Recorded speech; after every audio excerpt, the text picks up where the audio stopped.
여러분 안녕하십니까.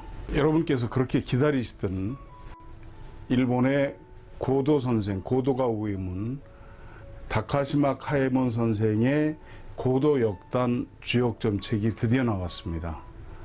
바로 이 책인데요. 아주 크죠. 본문만 584페이지에 이르는 방대한 양입니다. 그리고 2도 인쇄로 되어 있습니다. 이 고도 역단 주역점 책은 가격이 48,000원이고요. 제가 쓴 주역책은 38,000원입니다. 이 두 권을 합치면 86,000원이 됩니다.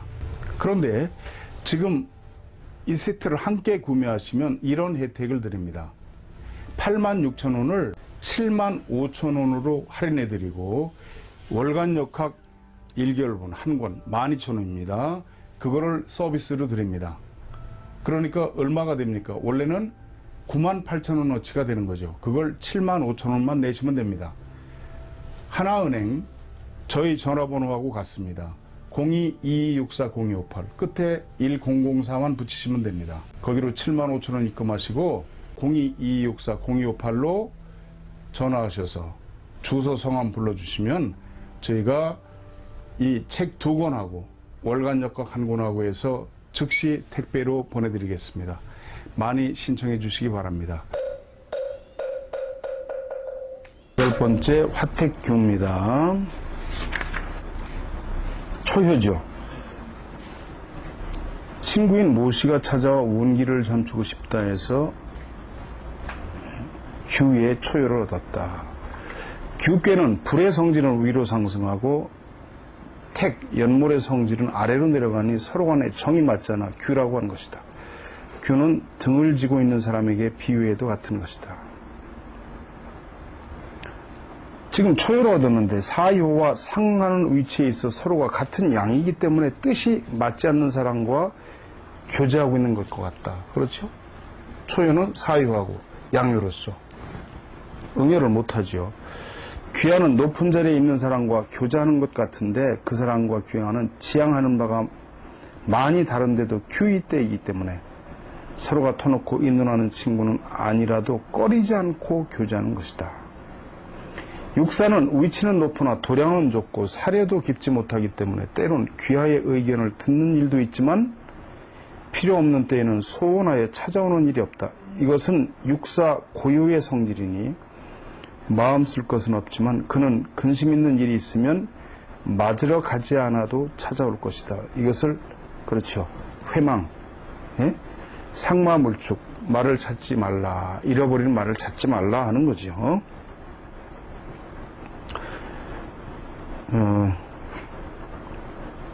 그래서 끝에 보면 육사는 도덕적이지 못하고 인정이 없는 것은 귀하도 알고 있지만 그가 교제를 바라고 이쪽 역시 그에 응하지 않을 수 없는데 만약 거절하여 만나지 않는다면 그는 노하여 달리 방해를 가하는 일도 있을 것이다. 여러 사람 가운데는 호랑이의 가죽을 쓴 양 같은 자가 많으니 이것에 속지 말고 의지를 굳건히 가지고 교제해야 할 것이다. 명치 23년 1890년 문부성의 교육방침을 점쳐서 규의 이유를 얻었다. 규께는 불의 성질은 위로 상승하고 택의 성질은 아래로 내려가 서로 상반되므로 규라고 한 것이다. 지금 교육방침을 점쳐 이 규께를 얻었다는 것은 일본 고유의 교육은 도덕을 기본으로 하는데 문부성 교육은 구미를 모범으로 하여 지식과 원리만을 기본으로 내세우고 있으니 국가 건국의 교육과 현재의 교육과는 다르다는 것이다. 그렇죠? 그래서 뒤에 쭉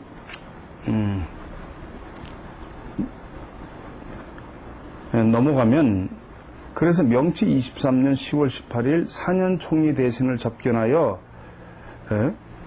말씀드리고 싶은 것이 있다고 하였다. 마침 그날은 각현의 지사들이 모이는 날이므로 대신은 나를 그 자리에 불렀다.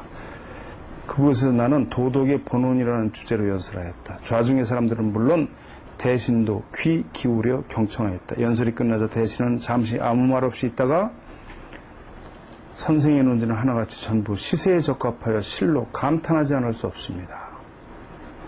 나도 방천 문부 대신을 만나 선생의 뜻을 전할 터이니 선생께서도 문부성에 가셔서 방천 대신을 만나 그 요지를 말씀해 주시기 바랍니다라고 했다. 이에 당일로 문부성에 나가 대신을 접견해 상신하였다.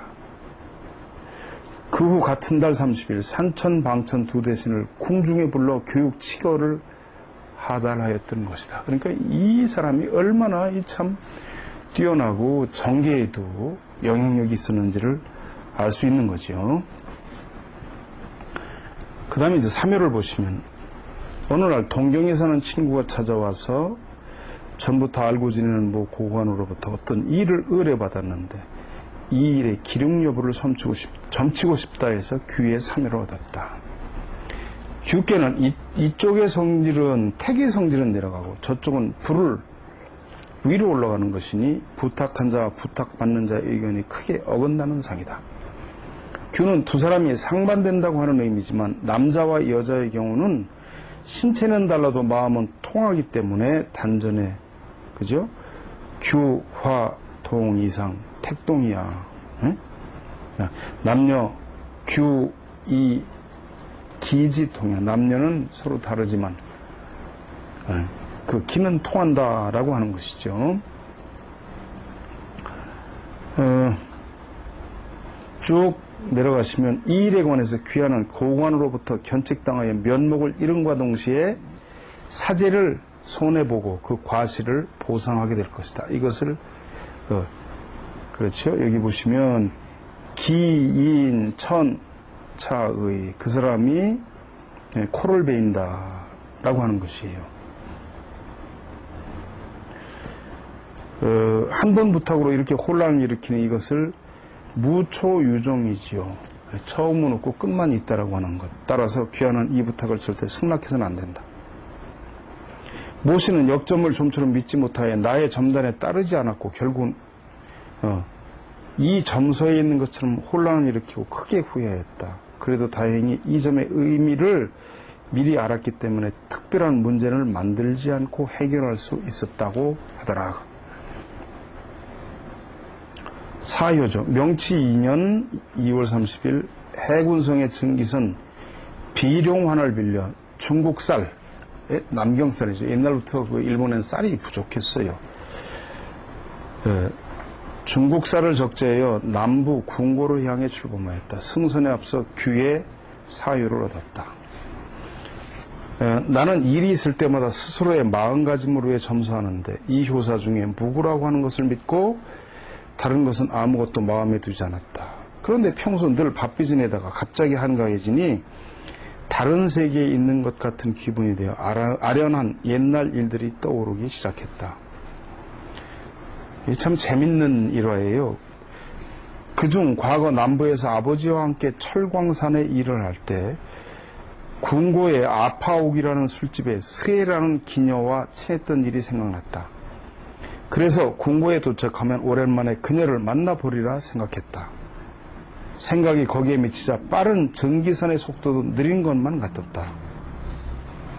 궁고에 도착하면 스에를 불러 선장과 사관들에게 인사를 시켜주리라 마음먹었다.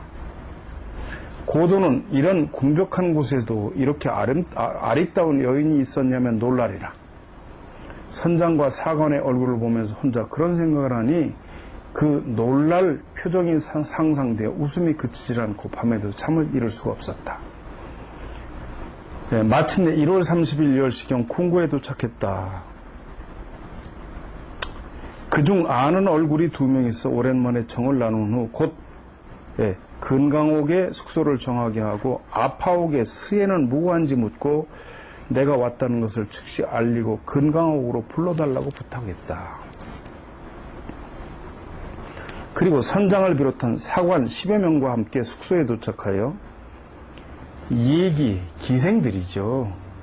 노래하고 연주하는 얘기를 불러 연회를 마련케 하였다. 연회가 시작되다 서둘러 수혜를 불러달라고 독촉하였으나 대답만 하고 기다려도 오지 않아 실망이 이만저만이 아니었다. 그러자 밤도 깊고 술도 여러 차례 돌아간 터라 선장과 사관들은 내일 일을 약속하고 본선으로 돌아간 사람, 잠든 사람이 생겼다. 나는 화가 나 손을 흔들며 수혜는 어떻게 된 건가 하고 소리치자 저는 아까부터 이곳에 와 있었습니다라고 말하는 이가 있어 보니 어찌된 일인가. 얼굴은 흑빛에 다 늙은 노파가 아닌가. 참 기가 막히죠. 기가 막힙니다. 나는 놀라 입을 다물지 못한 채 말을 잇지 못하였는데 잠시 생각해보니 그녀와 헤어진 지 18년이나 되었다.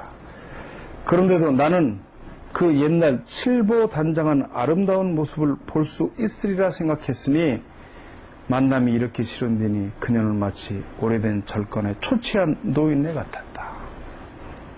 그러나 옛날 이 여인을 총애하던 일을 비롯해 과거의 일들을 돌이켜 생각해보니 꿈만 같았다.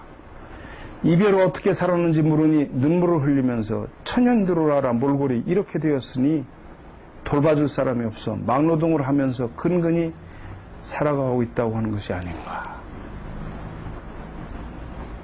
참으로 가련한 몸이 된 그녀의 이야기를 듣고 있자니 인생의 부침을 생각하지 않을 수 없었다. 이번에 내가 이곳에 온 것을 이곳이 흉작으로 쌀값이 비싼 것을 걱정하여 남경쌀을 싣고 온 것이기 때문에 그녀에게 이식가물을 준다고 하는 약정서를 그녀에게 주니 대단히 기뻐하며 돌아갔다. 이 일은 참으로 효사, 그죠? 어긋나 고독하니 우원부 훌륭한 남편을 만난다 하더라도 위태롭지만 허물은 없다라고 한 그것과 너무 같더라 그 말이에요. 오효입니다. 명치 23년 1890년 봄 그해 중년을 점쳐 귀에 오효를 얻었다. 규께는 상괴인 화는 위로 상승하고 하괴인 택은 아래로 내려오기 때문에 위아래의 성질이 같지 않기 때문에 규라고 한 것이다. 중의연이지요. 이것을 현재 국계 정세에 점쳐보면 상괴인 정부는 불의 성질로 지식을 쌓고 유럽 각국의 문명을 섭취하고 돌아와 우리나라의 개화를 추진하려고 하는 세력으로 국민의 정도를 헤아리지 못하고 한 방향으로만 급진하려는 모양이니 이것을 그렇죠. 화동 이상이라고 하는 것이다. 그리고 하괴인 백성은 아직 노동을 돕는 일에 기계를 사용할 단계가 아니라 여전히 땀 흘려 농공상의 일에 종사하고 있는데 거기에서 얻어진 이익은 모두 정부가 유럽의 문명을 사들여오는 비용으로 충당하고 있다. 그것뿐 아니라 궁벽한 농촌의 주민까지도 모르는 사이에 사치의 풍습에 물들어가고 있다. 때문에 농촌의 비폐는 날로 증가하여 생기는 점차 저하되는 모양이니 이것을 택동이하라고 한다 그 말이죠. 그래서 쭉 들어가서 끝부분에 보시면 지금 6.52 정부가 구의 의원에 대하여 골종이라는 것은 정부가 백성의 화합을 환영한다는 뜻을 10분 함축한 때이기 때문이다. 그 같은 때는 연한 고기를 굳이 씹어 부술 필요가 없는 것처럼 의사는 원만하게 타결되므로 골종서보, 그렇죠? 그 종족의 피부를 깨물듯 한다. 간들 무슨 허물이 있으랴 그렇게 한 거죠. 이 점을 한마디로 말한다면 근심하기보다는 진행하는 것이 낫다고 하는 말이 된다.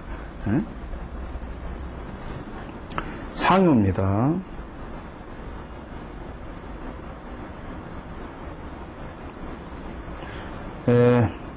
동요의 부호 모씨의 부인이 그 딸을 데리고 별장을 찾아와 말하기를 제 남편은 요즘 우울증에 걸려 매일 밤 고민하는데 약효도 없이 수십일이 지났습니다. 저는 고민만 하고 있는데 애의 남편이 우리 집안의 양자인데 품행이 좋지 않아 그 또한 걱정입니다. 지금 이 두 가지가 마음을 상하게 하고 있다 해서 점을 쳐가지고 지금 귀에 상효가 나왔다 이 말이죠. 규께는 화가 중녀이고 택은 소녀이죠. 그렇죠? 여기 지금 여기에 중녀, 택은 소녀죠. 장녀는 뭡니까? 장녀는 소는 장녀가 되고 그렇죠. 그 다음에 중녀는 가운데 딸은 이가 되고 그리고 소녀는 작은 딸이죠. 작은 딸은 태가 되는 거죠. 음요가 어느 위치에 있느냐에 따라 달라지는 거죠. 화의 성질은 밝아서 사람으로 치면 세상의 사물에 능통한 박식한 사람이고, 택의 성질은 물의 흐름이 막혀 흐르지 않는 것이기 때문에 사람으로 치면 눈앞의 유행에 현혹되어 사물에 박지 못하다. 이렇게 두 사람의 마음 정도의 차이가 있다. 이의 중녀가 나간다고 하면 택의 소녀는 물러나는 상황, 물러나 항상 그 뜻에 반대이고 의지가 맞지 않는 상이다. 네, 그런 것이에요. 그래서 이제 그 다음 단락에 내려보면, 따님은 잘 생각해 보시오. 사람의 도리로 자식은 부모를 따르는 것이 옳다. 네? 쭉 설명을 하고 그 밑에 내려가면 또 이 점은 양자와 딸 사이에 부부화합의 도리를 이룬 상이 있다. 네? 그래서 쭉 설명을 하고 끝부분에 가면 이렇게 두 사람 사이에는 뜻이 맞지 않아 불화를 낳고 한 집안의 풍파가 끊이지 않는 것을 걱정하여 아버지가 병을 앓게 된 것이나, 이제부터 두 사람이 모두 잘못을 깨닫고 따님은 어머니를 따르고 어머니는 딸을 사랑하여 모두 아버지를 위한다면 머지않아 아버지의 병도 좋아지고 양자는 크게 깨닫고 품행을 바르게 할 것이니 기대하고 기다리면서 노력하십시오. 이 부인과 딸은 원래 귀한 집안의 여인들이었으므로 역점에 크게 감복하고 지시한 바대로 따르니 얼마 안 가서 집안이 편안해지고 아버지의 병도 나았다. 그 말입니다.